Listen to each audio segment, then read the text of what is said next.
કેમ છો બધા? મજામાં? તો ફિઝિક્સના લાસ્ટ લેક્ચરમાં આપણે વાત કરી હતી બીજા ચેપ્ટરના વધારાના સ્વાધ્યાયના દાખલાની, જેમાં આપણે છેલ્લે દાખલા નંબર 25 સોલ્વ કર્યો હતો. તો આજે આપણે વાત કરશું દાખલા નંબર 26થી આગળ વધશું આપણે. પણ એ પહેલાં દાખલા નંબર 25માં છે ને મને એક સુધારો સ્ટુડન્ટ્સે કીધો કે જે વાત સાચી એ છે કે અહીંયા આપણે સી ડેશ એટલે કે C2 અને C3 કેપેસિટરનું સમતુલ્ય મેળવું ને, એમાં મેં તમને કીધું હતું કે આપણે C/N એટલે કે 200/2 કેપેસિટર છે એટલે ડાયરેક્ટ 100 જવાબ મેળવી લેશું. પણ 1/100 સરવાળો કરીને તમે જવાબ મેળવો ને તો અહીંયા 1/C ડેશ બરાબર 1/100 આવે ને એની જગ્યાએ 200 આવશે. લીથામાં સુધારો કરી નાખજો. અહીંયાની વાત કરું છું 1/200 + 1/200 બરાબર 2/200 એટલે જવાબ 100 આવશે. બરોબર, અહીંયા લીથામાં ભૂલ છે. બરોબર, તો એ સુધારી નાખજો. હવે વાત કરીએ આપણે 26મા દાખલાની. તો એમાં તમને એવું કીધું છે કે એક સમાંતર પ્લેટ કેપેસિટરની દરેક પ્લેટનું ક્ષેત્રફળ 90 સેન્ટીમીટર સ્ક્વેર છે અને બે પ્લેટ વચ્ચેનું અંતર 2.5 mm છે. જો કેપેસિટરને 400 વોલ્ટના સપ્લાય સાથે જોડીને વિદ્યુત ભારિત કરવામાં આવે છે તો પેલું કેપેસિટર વડે કેટલી સ્થિત વિદ્યુત ઉર્જા સંગ્રહિત થયેલ છે. હવે પહેલી વસ્તુ તો આપણી પાસે અહીંયા શું આપેલું છે, તો કે પહેલી વસ્તુ તમને આપેલી છે ક્ષેત્રફળ. બીજી વસ્તુ તમને આપેલી છે બે પ્લેટ વચ્ચેનું અંતર 2.5 મીટર એટલે કે ડી આપેલો છે. અને તમને શું પૂછ્યું છે તો કે કેટલી ઉર્જા સંગ્રહ થાય.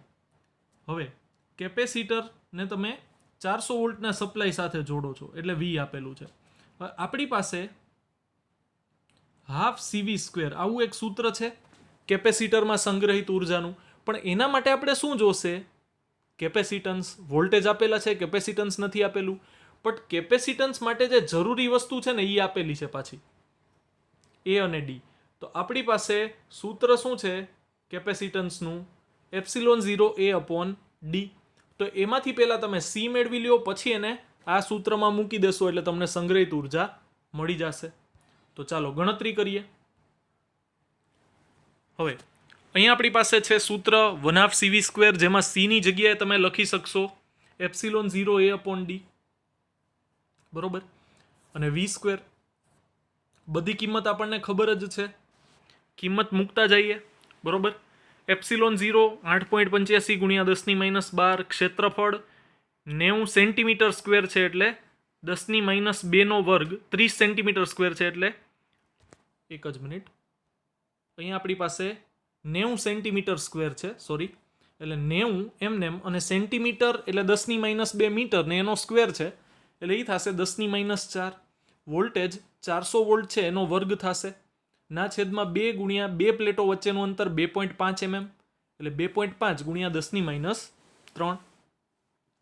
બધી જ કિંમત મૂકી દઈએ અને ગણતરી કરશું. ઉપરવાળો જોવે છે એવી બીક રાખીને બધાએ જાતે ગણતરી કરવાની છે કેલ્ક્યુલેટરમાં. બરોબર, ઘાતને અલગ રીતે ટ્રીટ કરવાની, બાકીના આંકડા જે છે એ બધાને કેલ્ક્યુલેટરમાં તમારે ગણતરી કરવી અને ફાઇનલ જવાબ લઈ આવવાનો છે. બરોબર, બધાએ પોતપોતાની રીતે કેલ્ક્યુલેશન કરવાના છે. લીથામાં આપ્યા છે એટલે સાચું જ છે એવું જરૂરી નથી, એમાં પણ કંઈક ભૂલ હોઈ શકે. તો અહીંયા આપણે શું કરીએ તો કે બધી કિંમત મૂકી અને જવાબ મેળવીએ તો તમને જવાબ મળશે કેપેસિટરમાં સંગ્રહિત ઉર્જાનો 2.55 × 10⁻6 જૂલ. એ આપણો જવાબ થશે સંગ્રહિત ઉર્જાનો. બીજું શું પૂછ્યું છે તો કે આ ઉર્જાને બે પ્લેટ વચ્ચેના સ્થિત વિદ્યુત ક્ષેત્રમાં સંગ્રહ પામેલી ગણો અને એકમ કદ દીઠ ઉર્જા u મેળવો. આ પરથી u અને વિદ્યુત ક્ષેત્રના માન E વચ્ચેનો સંબંધ મેળવો, જે ઓલરેડી આપણે મેળવી જ લીધો છે. બરોબર, સૂત્રની સાબિતી વખતે પણ પાછો મેળવી લેશું. તો અહીંયા આપણને પહેલી વસ્તુ શું પૂછી છે કે એકમ કદ દીઠ ઉર્જા. હવે એકમ કદ દીઠ ઉર્જા એટલે શું થાય તો કે એકમ કદ દીઠ ઉર્જા એટલે કુલ ઉર્જાના છેદમાં કુલ કદ. બરોબર, તો કુલ ઉર્જાના છેદમાં કુલ કદ, તો કુલ ઉર્જાનો જવાબ તો આપણને મળી ગયો છે 2.55 × 10⁻6. હવે કુલ કદ કેટલું થશે તો કે કુલ કદ થશે આ આપણી પાસે કેપેસિટર છે, બરોબર. હવે આ કેપેસિટરને તમે સમઘન તરીકે જોઈ શકો છો કે નહીં? કારણ કે આ અંતર કેટલું છે? તો કે આ અંતર ડી છે. તો આ એક સમઘન જ થયો કે નહીં? ચેક કરી લ્યો. જો હું આ બેને જોડી દઉં, આ બેને જોડી દઉં, તો આ સમઘન જ થઈ ગયો કે નહીં? આમ તો સમઘન ન કહી શકાય, લંબઘન કહી દો. કારણ કે આ અંતર, જો પ્લેટનું ક્ષેત્રફળ છે, હવે પ્લેટ ચોરસ પણ હોઈ શકે, લંબચોરસ પણ હોઈ શકે, તો આ ક્ષેત્રફળ છે એ થશે, બરોબર. ધારો કે અત્યારે સમઘન છે એવું માનીએ, તો આ લંબાઈ ગુણ્યા લંબાઈ અથવા લંબાઈ ગુણ્યા પહોળાઈ, બરોબર, બે એલ જ છે, એ તમને ક્ષેત્રફળ આપશે આ બેનો ગુણાકાર. અને પહોળાઈ ધારો કે ડી હોય, તો તમને આનું કદ કેમ મળશે? તો કે લંબાઈ ગુણ્યા પહોળાઈ ગુણ્યા જાડાઈ અથવા ઊંચાઈ, જે કંઈ પણ આપો એ, બરોબર. તો આ બેનો ગુણાકાર તો તમને એક પ્લેટનું ક્ષેત્રફળ આપશે કે નહીં? અને એની સાથે ગુણાકારમાં શું લખવાનું? બે પ્લેટો વચ્ચેનું અંતર. તો તમને આ વસ્તુ શું આપશે? કુલ કદ, કેપેસિટરનું કુલ કદ. બે પ્લેટો વચ્ચેની કુલ જગ્યા છે એ કુલ કદ તમને આપશે કેપેસિટર માટે. તો તમને એકમ કદ દીઠ ઉર્જા પૂછે તો શું કરવાનું? તો કે ક્ષેત્રફળ ગુણ્યા બે પ્લેટો વચ્ચેનું અંતર, એટલે કે કેપેસિટરનું કુલ કદ, બરોબર. આવું કરી નાખશું તો તમને એકમ કદ દીઠ રહેલ ઉર્જા મળી જશે. તો એ જ વસ્તુ આપણે અહીંયા કરી છે. જો એકમ કદ દીઠ ઉર્જામાં ઉર્જાના છેદમાં કદ, ઉર્જા કેટલી છે? તો કે ટોટલ યુ, છેદમાં કદ ક્ષેત્રફળ ગુણ્યા બે પ્લેટો વચ્ચેનું અંતર. બધી કિંમત મૂકી દેશું તો તમને સ્મોલ યુનો જવાબ મળશે 0.113 જૂલ પ્રતિ મીટર ઘન, બરોબર. કારણ કે આ ઉર્જા ઘનતા છે, અને આપણે ઉર્જા ઘનતા કહેતા હતા ને, એકમ કદ દીઠ રહેલી ઉર્જા. હવે તમને શું કીધું છે? તો કે આપણે સંબંધ મેળવવાનો છે. કોની વચ્ચેનો? તો કે સંબંધ મેળવવાનો છે આપણે યુ અને વિદ્યુત ક્ષેત્ર ઈ વચ્ચેનો સંબંધ, જે ઓલરેડી આપણે એક વખત મેળવી લીધો છે. પાછો જોઈ લઈએ. આપણી પાસે સૂત્ર છે સ્મોલ યુ બરાબર એકમ કદ દીઠ રહેલી ઉર્જા. હવે ઉર્જાનું સૂત્ર હાફ સીવી સ્ક્વેર અને કદ થશે એડી, બરોબર, એટલે કે ક્ષેત્રફળ ગુણ્યા બે પ્લેટો વચ્ચેનું અંતર. હવે કેપેસિટન્સ સી સમાંતર પ્લેટ કેપેસિટર માટે એપ્સિલોન 0 એ અપોન ડી થી લખી શકાય. તો એક વખત એ અને એક વખત એ કટ થઈ જશે, બરોબર. તો અહીંયા વધશે વી સ્ક્વેર ના છેદમાં ડી સ્ક્વેર અને આગળ વધશે હાફ એપ્સિલોન 0. હવે વી ના છેદમાં ડી બરાબર ઈ લખી શકાય. આપણે વી બરાબર ઈ ડી આવું પણ લખીએ છીએ. તો ઈ બરાબર વી ના છેદમાં ડી લખી શકાય. અહીંયા તો છે વી સ્ક્વેર ના છેદમાં ડી સ્ક્વેર, તો એની જગ્યાએ તમે ઈ સ્ક્વેર લખી શકો.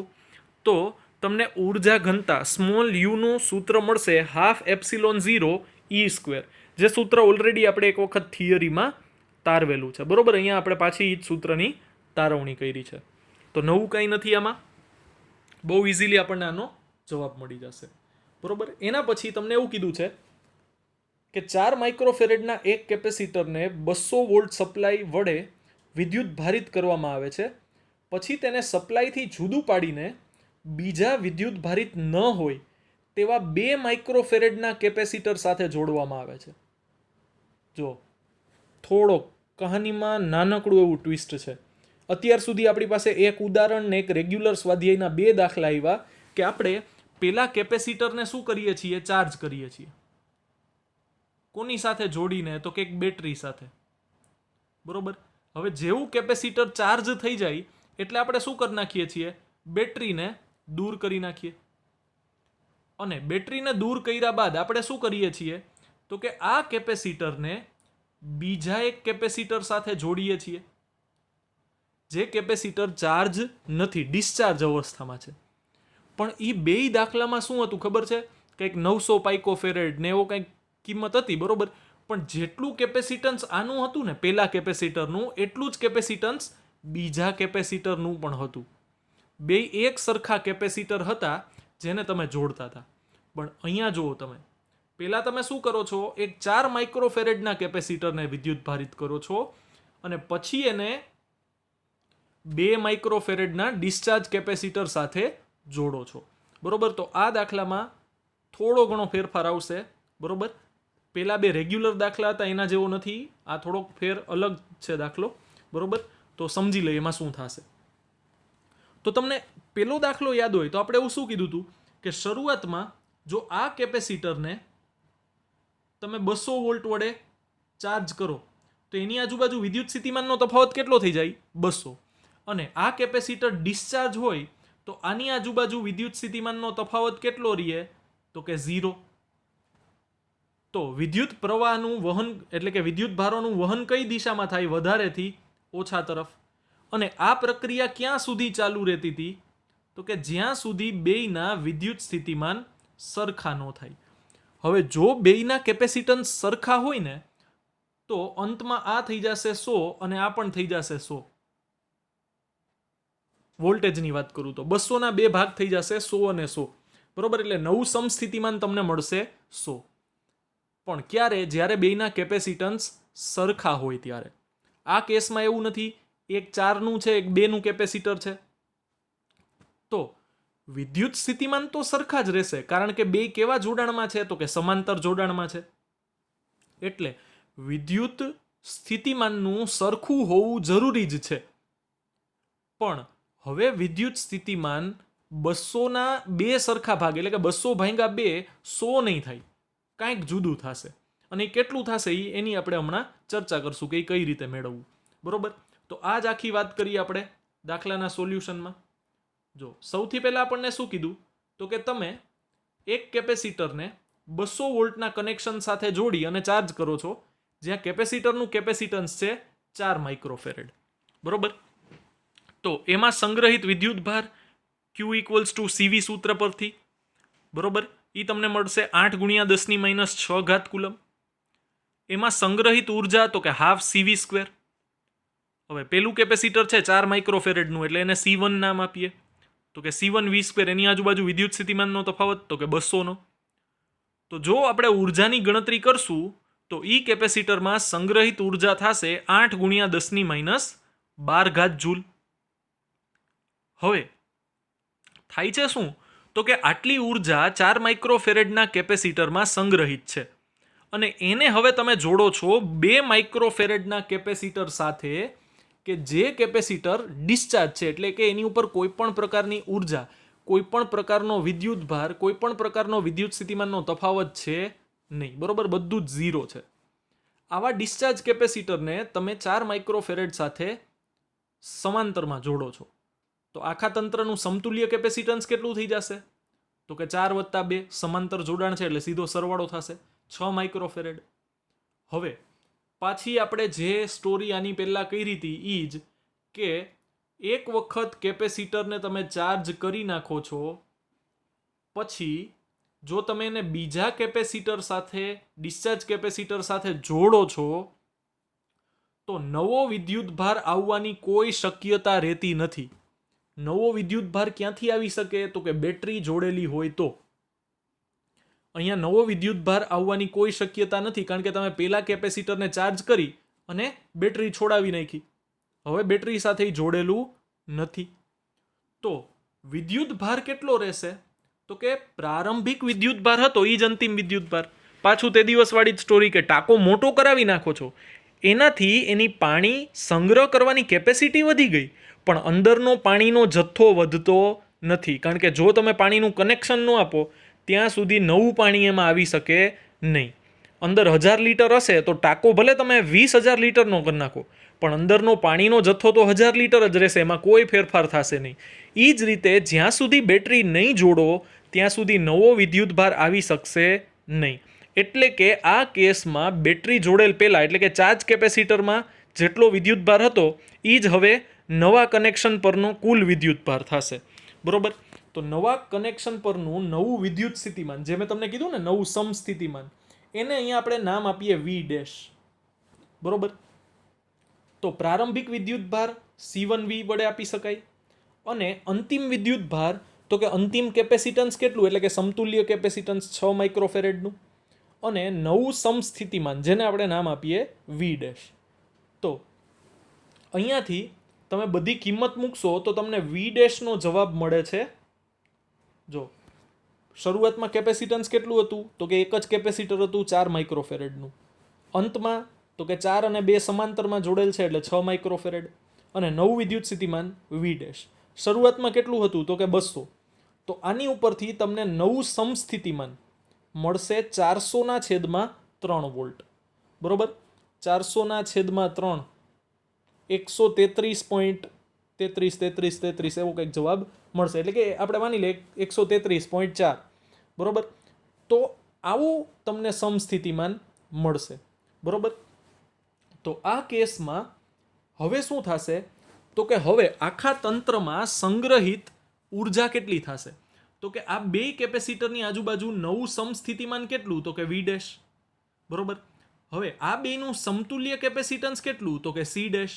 તો આપણી પાસે સંગ્રહિત આખા તંત્રમાં સંગ્રહિત ઉર્જાનું સૂત્ર શું છે?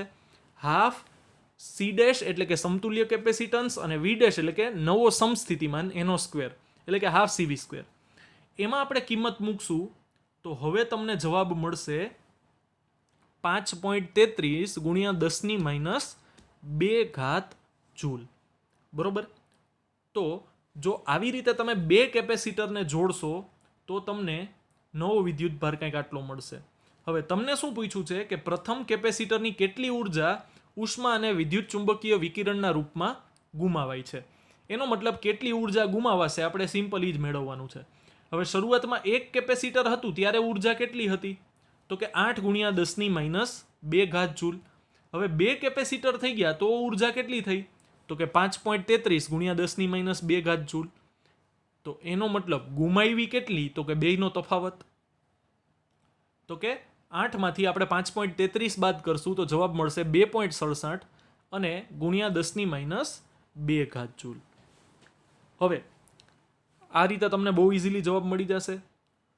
કોઈ મને કહી શકશે કોઈ પણ પ્રકારની ગણતરી કર્યા વગર, ધારો કે આજે આપણે 4 માઇક્રોફેરેડ અને 2 માઇક્રોફેરેડ આવા બે કેપેસિટર લીધા, એની જગ્યાએ જો હું 4 અને 4 વાળું કેપેસિટર બે સરખા કેપેસિટર લેત તો ગુમાવાતી ઉર્જા કેટલી હોત? યાદ આવે છે કંઈ જૂના દાખલા? અડધો ઉર્જા છે ને એ ગુમાવાઈ જાત. એનો મતલબ શરૂઆતમાં 8 × 10⁻² જૂલ હોત ને તો 4 × 10⁻² જૂલ ગુમાવાઈ જાત અને 4 × 10⁻² જૂલ બાકી વધત બે કેપેસિટરમાં ટોટલ. તો સરખા કેપેસિટર હોય તો બહુ પ્રોબ્લેમ છે જ નહીં, પણ જો સરખા કેપેસિટર ન હોય તો આપણે વિદ્યુત ભારને સરખાવી દેવાનું. આપણી પાસે એ કોન્સેપ્ટ તો છે જ કે બેટરી નથી જોડેલી તો નવો વિદ્યુત ભાર ક્યાંથી આવી શકે નહીં. તો પ્રારંભિક અને અંતિમ વિદ્યુત ભાર સરખા છે એવું આપણે સરખાવીને પછી આગળ વધવાનું. તો આ થયો આપણો દાખલા નંબર 27. બરોબર, તો હવે આપણે વાત કરશું દાખલા નંબર 28ની. તો દાખલા નંબર 28થી આપણે શરૂઆત કરીએ.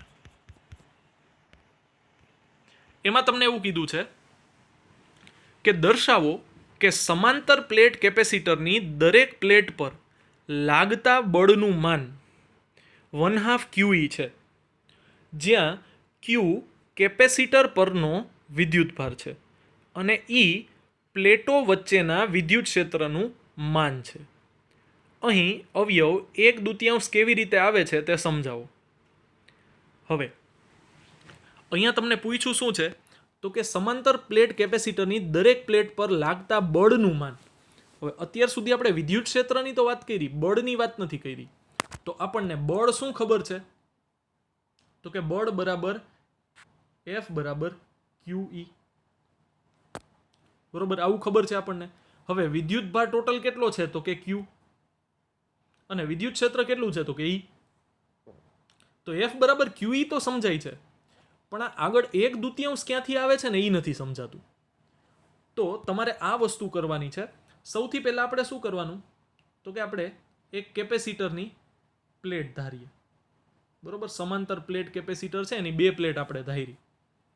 અત્યારે બે વચ્ચેનું અંતર કેટલું છે તો કે ધારો કે અત્યારે બે વચ્ચેનું અંતર D છે. હવે એક પર ધન વિદ્યુત ભાર છે, એક પર ઋણ વિદ્યુત ભાર છે, બે પ્લેટ એકબીજાને કંઈક આકર્ષતી હશે એવું કંઈક હશે કંઈક. બરોબર, કારણ કે વિદ્યુત ક્ષેત્ર હાજર છે. તો આ આકર્ષી બળ, ધારો કે આ ઋણ પ્લેટ છે, આ ધન પ્લેટ છે, તો આ ઋણ પ્લેટને ધન આકર્ષશે પોતાની તરફ. હવે ધારો કે આપણે એનાથી વિરુદ્ધ દિશામાં કંઈક બળ લગાડીએ. કોના જેટલું? તો કે જેટલું આ આકર્ષી બળ લાગે છે ને એટલું જ વિરુદ્ધ દિશામાં હું બાહ્ય બળ લગાડું છું. આ કેવું બળ છે? બાહ્ય બળ છે. ધારો કે એટલું જ, જેટલું વિદ્યુતીય બળ એને બીજી પ્લેટ તરફ ખેંચે છે એટલું જ બાહ્ય બળ આપી અને હું શું કરું છું? તો કે એને સ્થાનાંતર કરાવું છું. એનો મતલબ, જો શરૂઆતમાં બે પ્લેટ આ રીતે રહેલી હોય, એકબીજા વચ્ચેનું અંતર કેટલું છે? ડી. તો હવે હું શું કરું છું? પ્લેટને થોડી સરકાવું છું બાહ્ય બળ આપીને. કેટલી સરકાવું છું? તો કે ધારો કે ડેલ્ટા એક્સ અથવા તો ડી એક્સ જેટલી એને સરકાવું છું, એટલે કે ખસેડું છું. હવે કેપેસિટરની એક પ્લેટ જાતે જાતે તો ખસી નહીં જાય, આપણે બાહ્ય બળ આપવું પડશે. તો આ જ બાહ્ય બળનું મૂલ્ય તમને અંદર લાગતા વિદ્યુતીય બળના મૂલ્યનો જવાબ આપશે. બરોબર? તો આ કેસમાં આપણે શું કરીએ? તો કે બે પ્લેટો વચ્ચેનું અંતર આપણે શું કરવું છે? તો કે ડેલ્ટા એક્સ જેટલું વધારવું છે. આપણે શું કરવું છે? ડેલ્ટા એક્સ જેટલું વધારવું છે. તો બે પ્લેટો વચ્ચે શરૂઆતમાં અંતર હતું ડી. હવે તમે શું કર્યું? ઈ પ્લેટને ખસેડી. કેટલી ખસેડી? તો કે ડેલ્ટા એક્સ જેટલી. હવે જાતે જાતે તો પ્લેટ ખસી નહીં જાય, તમારે લગાડવું પડે બળ આ દિશામાં. હવે બળ લાગે છે, સ્થાનાંતર થાય છે, એનો મતલબ કાર્ય થશે. અને આ જે કાર્ય થશે એ કેપેસિટરમાં ઉર્જા સ્વરૂપે જ સંગ્રહ પામશે. બરોબર ને? આપણે જે કાર્ય કરીએ છીએ વિદ્યુત ભારોને ખસેડવાનું, તમે એક પ્લેટ ખસેડો છો એનો મતલબ શું? વિદ્યુત ભારો ખસેડો છો ને, તો વિદ્યુત ભારોને ખસેડવા માટે તમારે જે વિદ્યુત ક્ષેત્રની વિરુદ્ધ બાહ્ય બળથી કાર્ય કરવું પડે, એ કાર્ય કેપેસિટરમાં ઉર્જા સ્વરૂપે સંગ્રહ પામે છે, જે તો આપણને ખબર જ છે. બરોબર? તો અહીંયા આપણે શું કરીએ? તો કે બંને પ્લેટ વચ્ચેનું અંતર ડેલ્ટા એક્સ જેટલું વધારવા માટે કરવું પડતું કાર્ય, જો ડબલ્યુ હોય તો બળ બરાબર કાર્ય બરાબર બળ ગુણ્યા સ્થાનાંતર, એટલે કે ડબલ્યુ બરાબર એફ ઇન્ટુ ડીએક્સ. હવે ઉર્જા ઘનતા માટેનું તમને સૂત્ર શું ખબર છે? તો કે શરૂઆતમાં કદ આટલું હતું. બરોબર? આ ત્રિપરિમાણમાં છે, હમણાં જ આપણે જોઈતી આકૃતિ. બરોબર? ત્રિપરિમાણમાં છે. તો ધારો કે હું એક પ્લેટને ખસેડું છું, શરૂઆતમાં કદ આટલું હતું. હવે જો મેં એ પ્લેટને ખસેડી તો કદમાં આટલો વધારો થયો કે નહીં? જે મેં આ લાઈનથી દર્શાવ્યું છે. ધારો કે એ કદના વધારાને હું ડેલ્ટા વી કહું, કદમાં થતો વધારો. તો સામે ઉર્જા જે સંગ્રહ થાય છે એમાં થતો વધારો શું થાય? તો કે ડેલ્ટા યુ. શું થશે? Delta you. તો સ્મોલ યુને હું આમ પણ દર્શાવી શકું કે કદમાં થતો વધારો, એને તમે ભાગાકારમાં મૂકો કોના? તો કે ઉર્જામાં થતા વધારાના. તો ઉર્જા ઘનતાને તમે આમ પણ કહી શકો કે સ્થિતિ ઉર્જામાં થતો વધારો છેદમાં કદમાં થતો વધારો. હવે કદમાં થતો વધારો કેટલો થશે?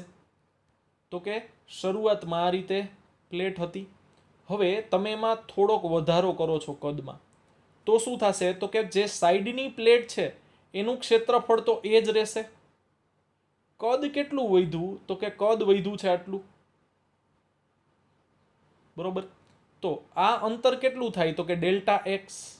અને આ ક્ષેત્રફળ કેટલું થશે? તો કે એ. તો કદ કેટલું વધ્યું? તો કે એ ડેલ્ટા એક્સ. બરોબર? તમે આમ લખી શકો ડેલ્ટા વી બરાબર એ ડેલ્ટા એક્સ. બરોબર? ડેલ્ટા એક્સ લખ્યો છે અહીંયા મેં. તો આ રીતે તમે ઉર્જા ઘનતાનું સૂત્ર મેળવી શકો, સ્મોલ યુ. તો સ્મોલ યુ બરાબર થશે સ્થિતિ ઉર્જામાં થતો વધારો છેદમાં કદમાં થતો વધારો. તમે એક પ્લેટને બીજી પ્લેટથી દૂર લઈ જાઓ છો તો તમારે કાર્ય કરવું પડશે. એ કાર્ય કેપેસિટરમાં સ્થિતિ ઉર્જા સ્વરૂપે સંગ્રહ પામશે, અને જેવી પ્લેટ ખસશે એવું કદ પણ બદલાશે. તો જે કદમાં થતો ફેરફાર છે ને એની સામે કેટલી ઉર્જા સંગ્રહિત થાય છે ને વધારે, એ બેનો ગુણોત્તર એ આપણને ઉર્જા ઘનતા આપશે, સ્મોલ યુ. તો આમાંથી તમે ડેલ્ટા યુ બરાબર શું લખી શકો? તો કે small you into A into delta x. બરોબર. તો આ તમને પહેલું પરિણામ મળ્યું, આ બીજું પરિણામ મળ્યું. હવે તમે જેટલું કાર્ય કરશો એ બધું ઉર્જા સ્વરૂપે સંગ્રહ પામશે. એનો મતલબ આ જે ડબલ્યુ અને આ ડેલ્ટા યુ બે સરખા જ છે. તમે બાહ્ય બળ વડે જેટલું કાર્ય કર્યું એ બધું કાર્ય કેપેસિટરમાં શેના સ્વરૂપે સંગ્રહ પામે છે? સ્થિતિ ઉર્જા સ્વરૂપે. એનો મતલબ આ બે સૂત્ર એક જ વસ્તુના છે. તમે પ્લેટ ઉપર બાહ્ય બળ લગાડીને કાર્ય કર્યું, એ જે કાર્ય કર્યું એ કાર્ય કયા સ્વરૂપે સંગ્રહ પામશે? તો કે કેપેસિટરમાં ઉર્જા સ્વરૂપે સંગ્રહ પામશે. તો આ છે કરવા પડતા કાર્યનું સૂત્ર અને આ છે સ્થિતિ ઉર્જામાં થતા વધારાનું સૂત્ર. તો જેટલું કાર્ય કરો છો એટલો સ્થિતિ ઉર્જામાં વધારો થાય છે. એનો મતલબ તમે બેયની જમણી બાજુને સરખાવી શકો. તો બેયની જમણી બાજુને આપણે સરખાવીએ તો એકની ડાબી બાજુ, એકની જમણી બાજુ છે એફ ડેલ્ટા એક્સ, બીજાની છે યુ એ ડેલ્ટા એક્સ. તો એ વસ્તુ અહીંયા દર્શાવી છે. તો ડેલ્ટા એક્સ અને ડેલ્ટા એક્સ કટ થઈ ગયું. તો તમને એફનું સૂત્ર મળશે સ્મોલ યુ એટલે કે ઉર્જા ઘનતા ગુણાકારમાં ક્ષેત્રફળ. હવે આપણે આની પહેલાં અને આજના લેક્ચરમાં આપણે આ ઉર્જા ઘનતાનું સૂત્ર તાળ્યું હાફ એપ્સિલોન 0 ઈ સ્ક્વેર. તો સ્મોલ યુની જગ્યાએ તમે હાફ એપ્સિલોન 0 ઈ સ્ક્વેર મૂકી દો અને ગુણાકારમાં ક્ષેત્રફળ એ તો છે જ. હવે આપણી પાસે અહીંયા શું છે? તો કે આપણી પાસે વિદ્યુત ક્ષેત્ર ઈ બરાબર તમે શું લખી શકો? વીડી લખી શકો. અહીંથી છે ને હવે આપણને એમ પ્રશ્ન થાય કે કોને ભેગા કરવા, કોને છૂટા પાડવા. તો પહેલી વસ્તુ તો એ કે આપણે સાબિત શું કરવાનું છે? તો કે સાબિત કરવાનું છે કે બળનું મૂલ્ય હાફ ક્યુઈ જેટલું થવું જોઈએ. શું છે? હાફ ક્યુ અને ઈ. હવે તમે જોશો ને તો આપણે જે રિઝલ્ટમાં પહોંચ્યા છીએ ને ઈ રિઝલ્ટમાં તમારી પાસે હાફ અને ઈ છે હાજરમાં. જો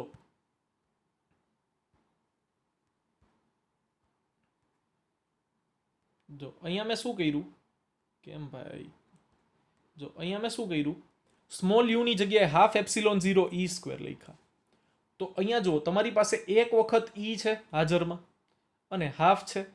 તો આ હાફ અને ઈ ને તમે છૂટા પાડી નાખો તો વધ્યું શું? એપ્સિલોન 0 વધ્યું, એ વધ્યું અને ઈ નો સ્ક્વેર હતો તો એક વખત ઈ પણ વધ્યું. હવે ઈ બરાબર તમે શું લખી શકો? વી અપોન ડી. વી બરાબર ઈ ડી ઉપરથી. તો વી અપોન ડી લખો તો એપ્સિલોન 0 એ અપોન ડી બરાબર તમે કેપેસિટન્સ સી લખી શકશો. એકો એક સ્ટેપ તમારે ધ્યાનથી ફોલો કરવાનું છે આમાં, તો જ સમજાશે. બરોબર. અહીંયા જમણી તરફ બધી જ જગ્યાએ કારણ લખ્યા છે કે કયા સૂત્રના લીધે આપણે આમાં કયા સૂત્રનો ઉપયોગ કરીને આપણે આગળ વધીએ છીએ. બરોબર. તો એપ્સિલોન 0 એ અપોન ડી બરાબર કેપેસિટન્સ થશે સી અને ગુણાકારમાં આવશે વી. હવે ક્યુ ઇક્વલ્સ ટુ સીવી સૂત્ર છે આપણી પાસે, એમાંથી તમે સી ડોટ વી બરાબર ક્યુ લખી નાખો. તો હાફ અને ઈ એમનેમ જ હતા, જે વચ્ચેનું પદ હતું એને તમે શું લખી નાખ્યું? ક્યુ લખી નાખ્યું. તો તમને બળનું સૂત્ર શું મળ્યું છે? તો કે બળનું સૂત્ર મળ્યું હાફ ક્યુ ઈ. જે સાબિત કરવાનું હતું આપણે એ સાબિત કરી દીધું. હવે તમને એવું પૂછ્યું છે કે બળના સૂત્રમાં આ 1/2 અવયવ આવવાનું ભૌતિક કારણ શું છે? તો કે એનું ભૌતિક કારણ એ છે કે સુવાહકની તરત બહાર વિદ્યુત ક્ષેત્ર ઈ હોય અને સુવાહકની અંદર તરફ વિદ્યુત ક્ષેત્ર શૂન્ય હોય. તો બેયનું સરેરાશ વિદ્યુત ક્ષેત્ર કેટલું થાય? તો કે ઈ પ્લસ 0 ભાગ્યા 2.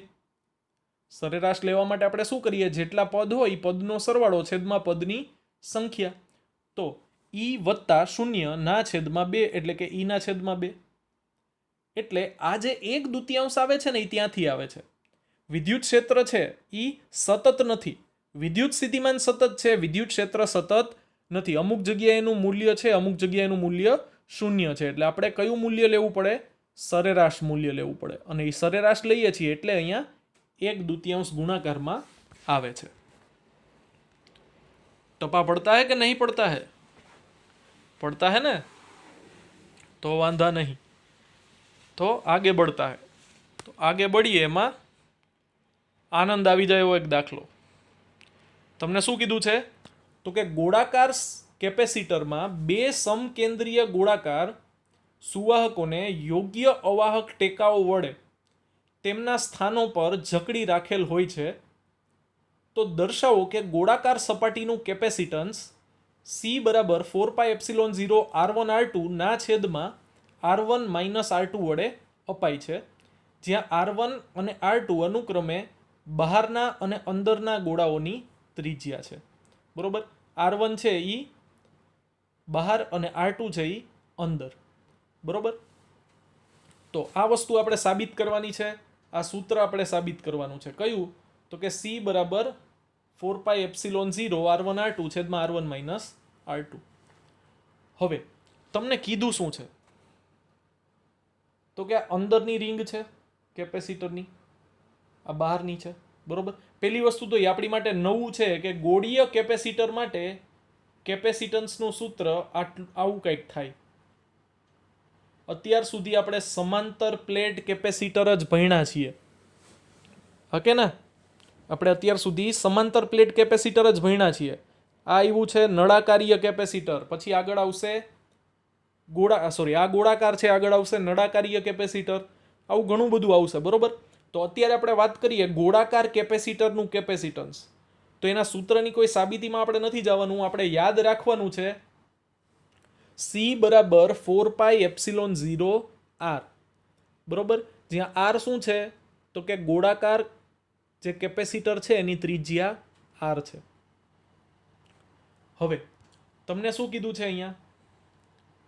તો કે અંદરની તરફ -Q વિદ્યુતભાર છે, જો અહીંયા લખેલો પણ છે, અને બહારની તરફ કેટલો વિદ્યુતભાર છે બહારની સપાટી ઉપર? તો કે +Q વિદ્યુતભાર છે.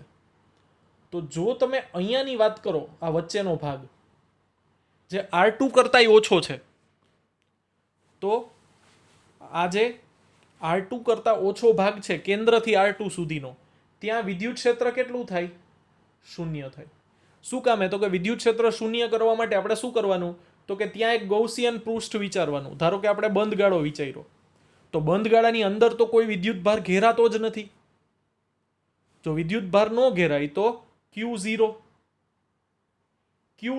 તો આપણી પાસે ફ્લક્સનું સૂત્ર છે Q/ε0. જો Q0 તો ફ્લક્સ 0, અને ફ્લક્સ φ બરાબર છે E a સૂત્ર. તો જો ફ્લક્સ 0 તો E પણ 0, કારણ કે ક્ષેત્રફળ તો 0 થશે નહીં સપાટીનું. તો આ રીતે અહીંયા વચ્ચેના ભાગમાં ક્ષેત્રફળ કેટલું થશે? 0. પછી તમે બહારની સપાટી વિચારો, અહીંયા એક ગૌસિયન પૃષ્ઠ વિચારો તમે આમ બહાર. હવે અહીંયા શું થશે? તો કે અંદર ઘેરાતો કુલ વિદ્યુતભાર શૂન્ય થશે. શું કામે? તો કે આ છે +Q અને આ છે -Q. ટોટલ વિદ્યુતભાર કેટલો? 0. Q0 તો ફ્લક્સ 0, ફ્લક્સ 0 તો વિદ્યુત ક્ષેત્ર 0. એનો મતલબ આ કેપેસિટરની બહારની જગ્યાની વાત કરો તમે, તો બહાર બધી જ જગ્યાએ વિદ્યુત ક્ષેત્ર કેટલું? 0. અંદર પોલાણવાળા ભાગમાં વિદ્યુત ક્ષેત્ર કેટલું? તો કે 0. તો ખાલી વિદ્યુત ક્ષેત્ર હશે ક્યાં? તો કે વિદ્યુત ક્ષેત્ર હશે આટલા ભાગમાં, જે વચ્ચેનો ભાગ છે ને એમાં. અને કઈ દિશામાં હશે? તો કે બહારથી અંદર તરફ, ત્રિજ્યાવર્તી દિશામાં, બહારથી અંદર તરફ હશે, ત્રિજ્યાવર્તી દિશામાં. સમજાય છે? એટલે અહીંયા તમને વિદ્યુત ક્ષેત્રની દિશા પણ દર્શાવેલી છે ઓલરેડી, અંદર તરફ. એનું કારણ આ છે. બરોબર, વચ્ચે પોલા ભાગમાં કોઈ વિદ્યુત ક્ષેત્ર નહીં હોય અને કેપેસિટરની બહાર પણ કોઈ વિદ્યુત ક્ષેત્ર નહીં હોય. એનો મતલબ આપણે જે કેપેસિટન્સ માટેનું સૂત્ર મેળવવાનું છે એ ખાલી આટલા જ ભાગ માટે આવશે. બરોબર, તો એની શરૂઆત કરીએ આપણે. જે આ વસ્તુ મેં તમને કીધી એ જ વસ્તુ અહીંયા લખેલી છે. બરોબર, જે વસ્તુની આપણે ચર્ચા કરી એ જ વસ્તુ અહીંયા લખેલી છે. બે જગ્યાએ વિદ્યુત ક્ષેત્ર 0 હશે. બરોબર, હવે એના પછી હવે જો આપણે કેપેસિટન્સ મેળવવું છે તો આપણે શું કરીએ ખબર છે? એ ભાઈ, હા ભાઈ, આપણે છે ને એક પૃષ્ઠ વિચારીએ, ગૌસિયન પૃષ્ઠ, જેની ત્રિજ્યા કેટલી હોય? સ્મોલ આર, જે R2 કરતાં મોટી હોય અને R1 કરતાં નાની હોય. તો અહીંયાના તમે ફ્લક્સની વાત કરો તો ત્યાં ફ્લક્સની વાત કરીએ આપણે, બરોબર. તો અંદરના ભાગમાં બે કવચના લીધે આપણને વિદ્યુત ક્ષેત્ર મળશે, બરોબર. બહાર ધન વિદ્યુત ભાર છે, અંદર ઋણ વિદ્યુત ભાર છે, એટલે બહારથી અંદર તરફ. હવે વિદ્યુત ક્ષેત્રનું મૂલ્ય છે ને સતત બદલાતું રહેશે, કારણ કે વિદ્યુત ભારનું વિતરણ બદલાતું રહેશે. તો એનો જવાબ મેળવવા માટે આપણી પાસે ફ્લક્સનું સૂત્ર શું છે? તો કે E ડોટ A, બરોબર. આપણે શું કર્યું? તો કે બહારની ત્રિજ્યા R1 છે, અંદરની ત્રિજ્યા R2 છે. આપણે કવચ ક્યાં વિચારી? બેયની વચ્ચે, જેની ત્રિજ્યા કેટલી હોય? તો કે સ્મોલ r, બરોબર. તો આ કેસમાં વિદ્યુત ક્ષેત્ર E થશે, ફ્લક્સ થશે ફાઈ, અને આ જે r ત્રિજ્યાવાળી કવચ છે એનું ક્ષેત્રફળ કેટલું થાય સપાટીનું? તો કે 4πr². તો આમાંથી તમને ફ્લક્સ ફાઈ બરાબર E ઇન્ટુ 4πr² જવાબ મળશે. પ્લસ તમારી પાસે ફ્લક્સનું બીજું સૂત્ર શું છે? તો કે Q/ε0. તો Q/ε0 બે ફ્લક્સની જ વાત થાય છે, તો બેયને સરખાવી દઈએ. હવે આમાંથી આપણે સૂત્રનો કરતા બનાવીએ E ને. તો E બરાબર શું થશે? Q/4πε0r². તથા આપણે શું મેળવવાનું છે? તો કે બે કવચ વચ્ચે વિદ્યુત સ્થિતિમાન જો V હોય, તો તમને યાદ હોય તો આપણે E બરાબર -dV/dr આવું કંઈક હતું. તો આમાંથી -dV બરાબર E dr લખી શકાય. અને જો હું માઇનસને સામે મોકલી દઉં તો એ શું થશે? તો કે dV બરાબર -E ઇન્ટુ dr. હવે હું શું કરું? તો કે બે બાજુ સંકલન કરી લઉં. જો સંકલન કરું તો શું થશે? તો કે E થઈ જશે ટોટલ વિદ્યુત સ્થિતિમાન V, માઇનસની નિશાની, પછી સંકલન કોનું? તો કે વિદ્યુત ક્ષેત્રનું. કોની સાપેક્ષે? તો કે અંતરની સાપેક્ષે. સમજાય છે? તો આ વસ્તુ તમને V બરાબર -E ડોટ dr ક્યાંથી આવી? તો કે E બરાબર -dV/dr પરથી. હવે તમારે અંતર કયું લેવાનું છે? તો કે તમારે આ આખા ભાગમાં કેપેસિટન્સ મેળવવાનું છે. તો વિદ્યુત સ્થિતિમાનનો તફાવત આપણે મેળવવો છે, તો કે આ કવચથી લઈ અને આ કવચ સુધી. તો આ કવચની ત્રિજ્યાથી લઈને બહારના કવચની ત્રિજ્યા સુધી, એનો મતલબ R2 થી લઈને R1 સુધી. સંકલન કરવું છે તો એમાં લિમિટ તો મૂકવી પડશે ને આપણે. તમને શું કીધું? તો કે E છે એ R ઉપર આધાર રાખે છે, તો R અંતર છે. હવે તમારે વિદ્યુત સ્થિતિમાન ક્યાંથી ક્યાંનું મેળવવું છે? તો કે અંદરના ભાગનું, આ ભાગનું. તો તમારે લિમિટ મૂકવી પડે. એ લિમિટ થશે અંદરની ત્રિજ્યા R2 થી બહારની ત્રિજ્યા R1 સુધી. તો જો એ અહીંયા લિમિટમાં મૂકેલી છે. તો હવે સિમ્પલ સંકલન જ કરવાનું છે આપણે. સંકલન કરી નાખીએ. તો કે બે કવચો વચ્ચે વિદ્યુત સ્થિતિમાન V હોય તો V બરાબર -R2 થી R1 E dr. તો E dr cos થીટા થશે, કારણ કે ડોટ ગુણાકાર હોય તો અહીંયા આપણે બે વચ્ચેનો ખૂણો કોસ લેવો પડશે. હવે પહેલા જ આપણે ચર્ચા કરી લીધી કે વિદ્યુત ક્ષેત્ર કઈ તરફ છે? તો કે બહારથી અંદર તરફ. અને ત્રિજ્યા કઈ તરફ છે? અંદરથી બહાર તરફ. ત્રિજ્યા આપણે માપીએ તો કેન્દ્રથી જ માપીએ ને. એનો મતલબ R અને E વચ્ચેનો ખૂણો કેટલો છે? 180. જો વિદ્યુત ક્ષેત્ર આપણે પહેલા જ નક્કી કરી લીધું બહારથી અંદર તરફ છે, અને ત્રિજ્યા હંમેશા આપણે કેન્દ્રથી બહાર તરફ માપીએ છીએ, તો બે પરસ્પર કઈ દિશામાં હશે? વિરુદ્ધ દિશામાં હશે. તો બે પરસ્પર વિરુદ્ધ દિશામાં છે, એનો મતલબ બે વચ્ચેનો ખૂણો 180 થશે, અને cos 180 એટલે -1 થાય. તો એ -1 માઇનસ સાથે ગુણાઈને પ્લસ થઈ જશે. તો V બરાબર R2 R1 E dr આવું લખી શકાય. ડાયરેક્ટ આવું ન લખી શકાય. પહેલાં તમારે માઇનસ સંજ્ઞા મૂકવી જ પડે, પછી તમે કહી શકો કે ઈ અને ડીઆર વચ્ચેનો ખૂણો 180 છે એટલે માઇનસ માઇનસ પ્લસ થાય છે. બાકી કોઈ દિવસ તમે ડાયરેક્ટ વી બરાબર સંકલનમાં ઈ ડીઆર આવું લખી શકાય નહીં. ડાયરેક્ટ ન લખાય, પહેલાં માઇનસ લખવું પડે, વિરુદ્ધ નિશાની દર્શાવો, વિરુદ્ધ દિશા દર્શાવો એટલે નિશાની બદલાઈ જાય ને પ્લસ થઈ જાય. તો હવે તમે વિદ્યુત ક્ષેત્રનું સૂત્ર શું મેળવું? ક્યુના છેદમાં 4πε0 r² એને મૂકી દો. હવે કુલ વિદ્યુતભાર ક્યુ 4πε0 બધું અચળ છે, બહાર કાઢી લ્યો. r² છેદમાં છે, અંશમાં આવે તો -2 ઘાત થઈ જશે. તો સંકલન કરશો તો સંકલનનો નિયમ શું કહે છે? ઘાતમાં 1નો વધારો નવી ઘાત છેદમાં.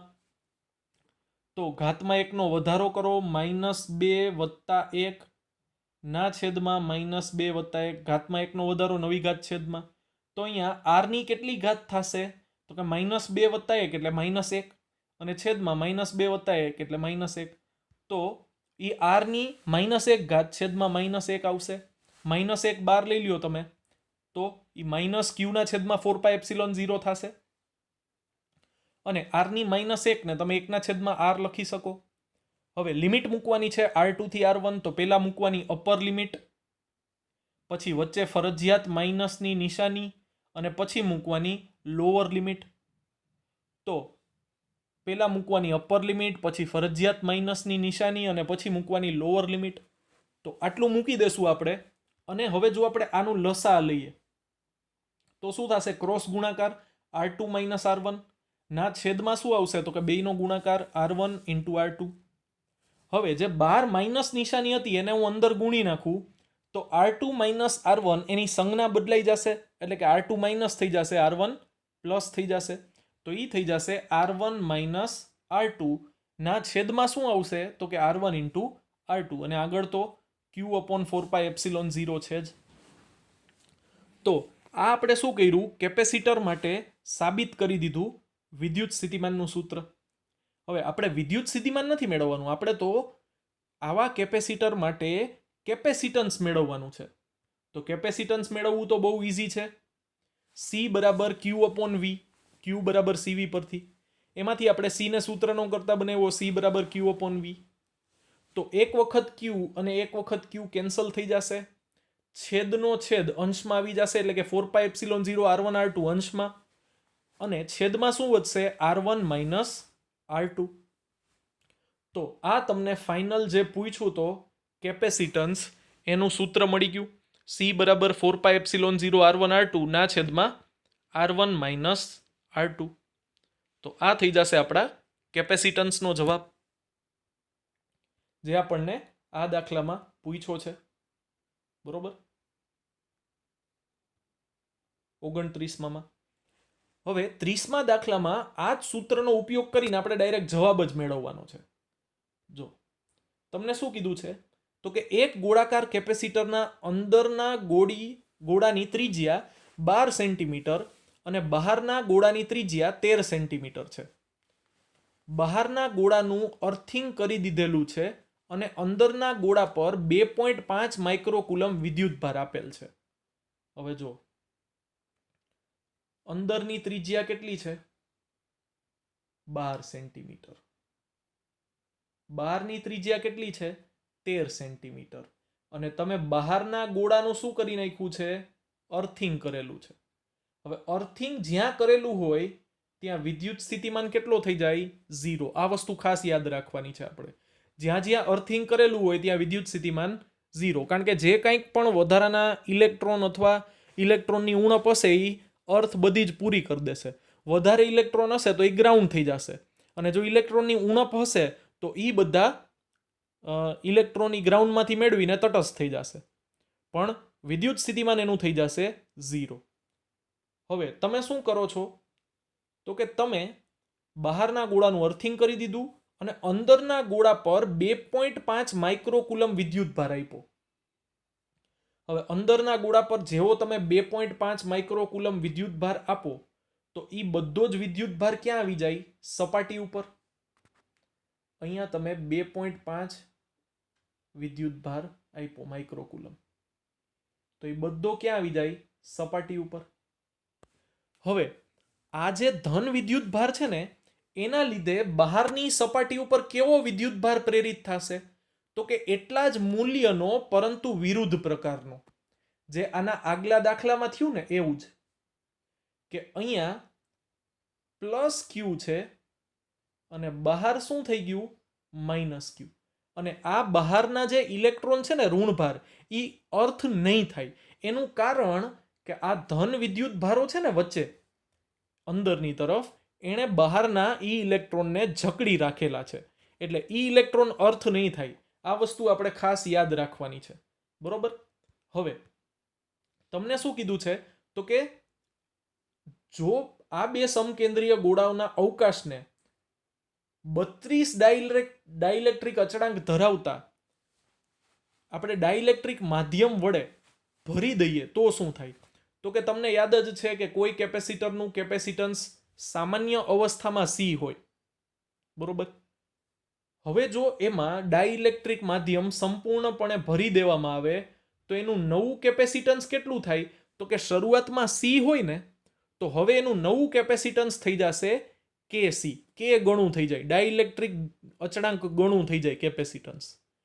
તો પેલી વસ્તુ તો આપણે મેળવશું C અને એને પછી ગુણી નાખશું K વડે. તો તમને પહેલો જવાબ મળી જશે કે આ કેપેસિટરનું કેપેસિટન્સ કેટલું થાય. તો ચાલો આપણે આ જવાબ મેળવી લઈએ. તો આપણે જે હમણાં જ આગલા દાખલામાં જે કેપેસિટન્સના સૂત્રનો તારવણી કરી એનો જ ઉપયોગ કરીએ ડાયરેક્ટ. અને આપણે શું કીધું કે જો K જેટલો ડાઇલેક્ટ્રિક માધ્યમ ઉમેરશો તો કેપેસિટન્સ K ગણું થઈ જશે. આ શું છે? તો કે સામાન્ય અવસ્થામાં કેપેસિટન્સ. અને આ શું છે? તો કે ડાઇલેક્ટ્રિક માધ્યમ ઉમેર્યા બાદનું કેપેસિટન્સ. એટલે એ Kc થઈ જશે. તો અહીંયા દર્શાવવા માટે જ્યાં રિઝલ્ટન્ટ છે ને ફાઇનલ, એને જ C કીધું છે ને આનું ડાયરેક્ટ સૂત્ર મૂકી દીધું છે અહીંયા પરથી. બરોબર? જ્યાં R1 ત્રિજ્યા હંમેશા મોટી લેવાની, R2 નાની લેવાની. એટલે R1 કઈ છે?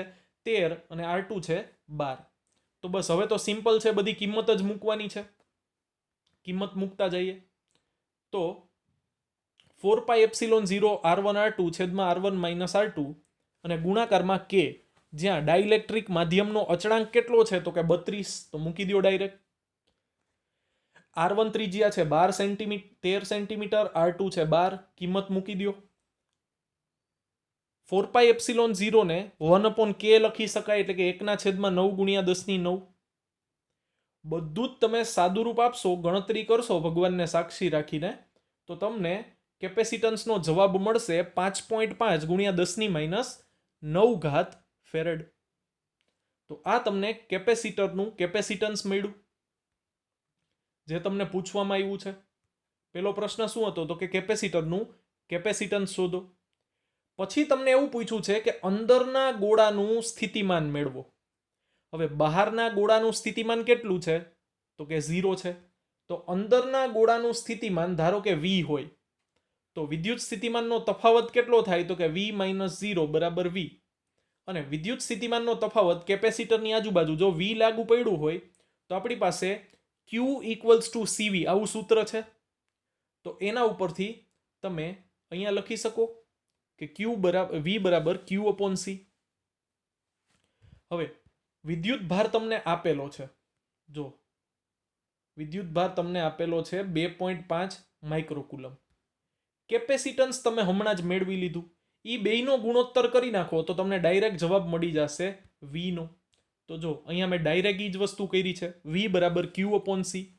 Q છે 2.5 માઇક્રોકુલમ, એટલે 2.5 ગુણ્યા 10⁻6.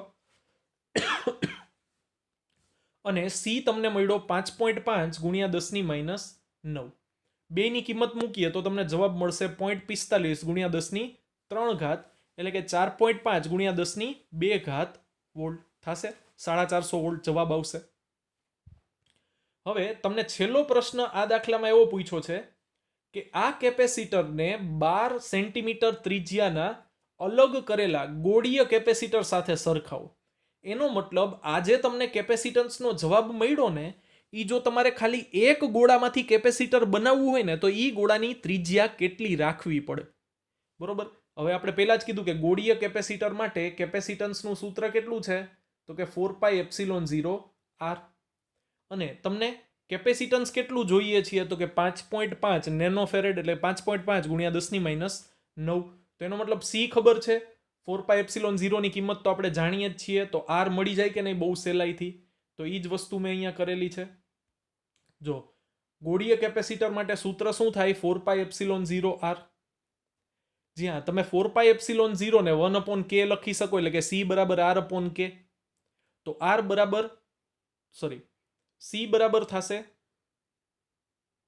શું કર્યું છે અહીંયા, ઓકે, 12 સેન્ટીમીટરનું જે ગોળીય કેપેસિટર છે, બરોબર, એનું કેપેસિટન્સ કેટલું થશે એ આપણે મેળવવાનું છે. તો કે c બરાબર થશે r/k, ત્રિજ્યા આપી છે 12 સેન્ટીમીટર, કે થશે 9 ગુણ્યા 10⁹. તો તમને જવાબ મળશે 1.3 ગુણ્યા 10⁻11 ફેરેડ. બરોબર. તો તમે જુઓ, તમને શું કીધું, તો કે ખાલી એક ગોળીય કેપેસિટર લીધું ને તમે 12 સેન્ટીમીટરનું, તો તમને કેપેસિટન્સ મળ્યું 1.3 ગુણ્યા 10⁻11 ફેરેડ. અને આની જ આજુબાજુ તમે 13 સેન્ટીમીટરની એક અર્થ કરેલી કવચ વધારી દીધી અને વચ્ચે માધ્યમ ઉમેરી દીધું, તો તમને કેપેસિટન્સ કેટલું મળ્યું, તો કે 2 0 વધારી દો, બરોબર. તો કે ઈ થઈ જશે 550 ગુણ્યા 10⁻11 ફેરેડ. જો ક્યાં તમને મળ્યું 1.3 અને ક્યાં મળ્યું તમને 550 ગુણ્યા 10⁻11 ફેરેડ. એનો મતલબ ખાલી આ સિંગલ ગોળીય કેપેસિટર છે ને એનું મૂલ્ય ખૂબ જ નાનું છે, બરોબર. અને અહીંયા આપણને એ જ વસ્તુ કીધી છે કે જો આપણે એને સરખાવવાનું છે અને અલગ કરેલા ગોળા માટેનું મૂલ્ય ખૂબ જ નાનું છે, એ આપણે સમજાવ્યું, બરોબર. કે ખાલી એક જ ગોળો હશે અલગ કરેલો જેની આજુબાજુ કવચ નહીં હોય તો એનું કેપેસિટન્સ તમને બહુ ઓછું મળ્યું. જ્યારે એટલા જ માપના એક કવચને તમે આજુબાજુ ઉમેરી અને જે આપણે ડાઇલેક્ટ્રિક માધ્યમ ઉમેર્યો તો કેપેસિટન્સ 550ની આજુબાજુ મળ્યું. તો જવાબમાં બહુ મોટો આવો ફેરફાર થઈ જશે, બરોબર. તો આપણે ગણ્યા આજે દાખલા નંબર 30 સુધી. આ બધા જ દાખલા તમારે હોમવર્કમાં કરી અને મને સેન્ડ કરવાના છે. ખાલી બેઠે બેઠું લીથામાંથી કોપી પેસ્ટ નથી કરવાનું. મેં જેટલી આકૃતિ, જો આવી કોઈ આકૃતિ દોરી હોય તો આવી આકૃતિ પણ તમારે એમાં ઉમેરવાની છે, લીથામાં આપેલી હોય કે ન આપેલી હોય. જો આ આકૃતિ લીથામાં નથી આપી તો મેં અહીંયા દોરેલી હોય તો એ આકૃતિ તમારે લીથામાં અથવા તો તમારા સોલ્યુશનમાં ઉમેરી દેવાની છે, જેથી કરીને આપણને જ્યારે બીજી વખત વાંચશું ત્યારે સમજવામાં ખબર પડશે. અત્યારે કદાચ યાદ રહી જશે પણ લાંબા ટાઈમે એ વસ્તુ ભૂલાઈ જશે. એટલે જો લીથામાં તમે નોંધી દીધી હશે તો તમને કોઈ વાંધો નહીં આવે. તો મળીએ નેક્સ્ટ લેક્ચરમાં, ત્યારે આપણે બાકી રહેલા આ ચેપ્ટરના દાખલાઓની વાત કરશું અને આ ચેપ્ટર પૂરું કરશું આપણે, બરોબર. આ ચેપ્ટરનો આપણે અંત આણી દેશું નેક્સ્ટ લેક્ચરમાં. તો કાલની ટેસ્ટ માટે ઓલ ધ બેસ્ટ બધાને. બહુ સારી રીતે પ્રિપેરેશન કરજો અને ટેસ્ટ ભરજો. મળીએ નેક્સ્ટ લેક્ચરમાં. ત્યાં સુધી keep preparing. All the best. Thank you.